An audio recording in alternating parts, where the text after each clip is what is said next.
Şeş-beş veren zərin ola, ortalığa mərc qoyasan, aparmağa hünərin ola.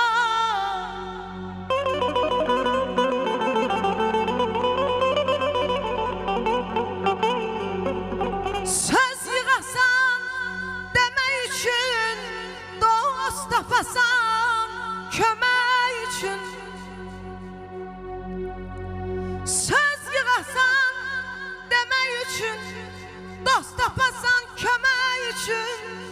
Bu dünyanı yemək üçün, ağlın, huşun dərin ola.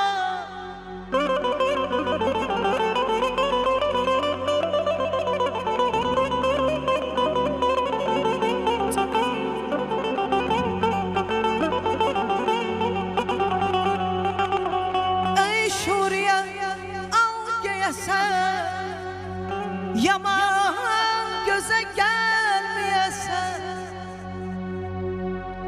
ey şuriye al geyesen, yaman göze gelmeyesen.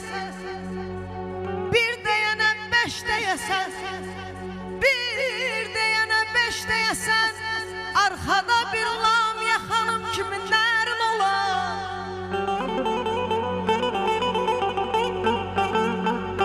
Bu ezelden böyle olur.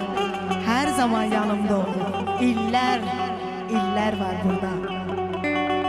Ey şuraya al geyesen, yaman göze gelmeyesen. Bir deyene beş deyesen, arkada bir bele bir bacın ola.